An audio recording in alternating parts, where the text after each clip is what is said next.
Hello friends, నేను మీ సుపర్ణ. ఈరోజు మనం మంచి కూటు తయారు చేసుకుందామా? దానికోసం గుమ్మడికాయని శుభ్రంగా తుడిచిన తర్వాత చిన్న చిన్న ముక్కలు కట్ చేసుకొని అందులో గింజలన్నీ తీసేయాలి. అలా తీసేసిన తర్వాత ఈ ముక్కల్ని శుభ్రంగా నీటిలో కడిగేస్తే మనకి ఈ బూడిద గుమ్మడికాయ వాసన అనేది రాకుండా ఉంటుంది. ఇప్పుడు దీన్ని మనం స్టవ్ మీద నీళ్లు పెట్టి బాయిల్ చేసుకుంటున్నాం. అందులో ఈ ముక్కలు వేసేద్దాం. ఈ ముక్కలు వేసేస్తే ఇవి ఒక 5 మినిట్స్లో ఉడికిపోతాయి. ఒక లేతగా ఉన్న గుమ్మడికాయ అయితే 5 మినిట్స్లో ఉడికిపోతాయి. లేదంటే ఒక 10 మినిట్స్ పడుతుంది. దీనికి మూత పెట్టుకున్న తర్వాత మనం దీనికోసం ఒక గ్రేవీ తయారు చేసుకుందాం. దానికోసం ఒక మంచి పెరుగుని, తియ్యగా ఉన్న పెరుగుని ఒక కప్పు తీసుకొని దాన్ని ఇలా మజ్జిగలాగా చిలుక్కుందాం.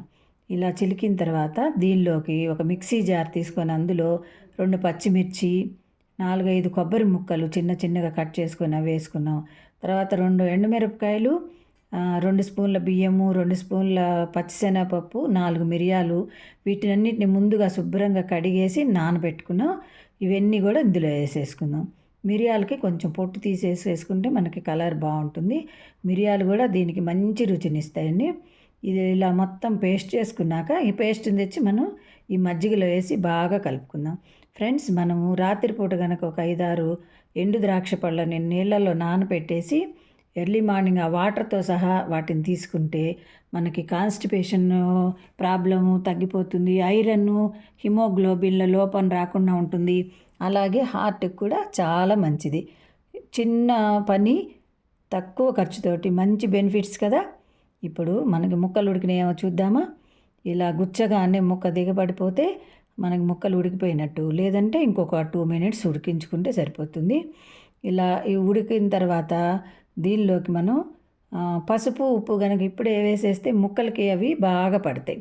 ఇవి కూడా వేసిన తర్వాత మూత పెట్టి మళ్ళీ ఒక 2 మినిట్స్ ఉడికించుకుంటే ఇవి 2 బాగా ముక్కలకు పట్టేసి మంచి రుచిగా ఉంటుంది ముక్క కూడా. అప్పుడు మూత పెట్టిన తర్వాత మనం ఈ గ్రేవీని తీసుకొచ్చి మూత తీసి ఇందులో పోసేద్దాం.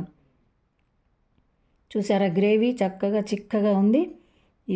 ఇలా చిలుక్కోకపోతే మనం అవి ఇందులో పోయగానే, ముక్కల్లో పోయగానే ఆ వేడికి విరిగిపోతాయి మజ్జిగ అనేది. మనం ఇందాక కొబ్బరి పేస్ట్ అంతా వేసి బాగా కలిపాం కదా, ఇవన్నీ కలిసి ఇది చక్కగా ఉడుకుతుంది. చూసారా, దీనిలోకి ఒక మంచి పోపు తయారు చేసుకుందాం. దానికి ఒక 4, 5 స్పూన్ల కొబ్బరి నూనె వేసుకోవాలి పోపుకి. ఈ కొబ్బరి నూనె మన ఈ కూటికి మంచి రుచిని తెప్పిస్తుంది. ఈ కొబ్బరి నూనె వేసుకున్న తర్వాత దీనిలో మనం పోపు గింజలన్నీ వేసాము. ఇవి చక్కగా వేగుతూ ఉన్నప్పుడు దీనిలో కొంచెం ఇంగువ కూడా వేసుకుందాం. చూసారా, పోపు పొంగుతోంది అంటే కొబ్బరి నూనె మంచిదన్నమాట. ఫ్రెష్ కొబ్బరి నూనె వేసుకుంటే మనకి రుచి, వాసన కూడా బాగుంటాయి. ఈ పోపును తెచ్చేసి ఇందులో పోసేసుకుందాం. ఇది వేయగానే ఇది మంచి వాసనతో మనకి ఆకలిని పుట్టించేస్తుంది. దీనిలోనే కొంచెం మనం కొత్తిమీర కూడా కట్ చేసి వేసుకున్నామంటే ఇంకా దీని రుచి అమోఘమే. ఫ్రెండ్స్, ఈ వీడియో నచ్చితే లైక్ చేయండి, కామెంట్ చేయండి, సబ్స్క్రైబ్ తప్పకుండా చేయండి. చూసారా, రెడీ అయిపోయింది కూటు. మనం దీన్ని రైస్లో తినచ్చు, చపాతీల్లో కూడా తినచ్చు. మనం ఇప్పుడు చపాతీల్లో చేసుకొని ఇందులోకి తీసుకుందాం ఈ కూటుని. ఇది చపాతీలు చేసుకునే లోపు మనకి ఇది కొంచెం గట్టిబడి మన చపాతీల్లోకి తీసుకుంటానికి వీలుగా వస్తుంది. చూసారా, గట్టిబడింది ఇందాకటి కన్నా. దీన్ని చక్కగా చపాతీల్లోకి తీసుకుందాం. ఫ్రెండ్స్, మీకు ఏదైనా వీడియో నచ్చితే తప్పకుండా కామెంట్స్ రూపంలో పెట్టండి. అలాగే మీకు ఏదైనా మంచి రెసిపీ తెలిస్తే దాన్ని కామెంట్స్లో పెడితే అది నేను చేయటానికి ట్రై చేస్తాను. ఇప్పుడు ఈ కూష్మాండం కూటితోటి చపాతీ లాగించేద్దామా?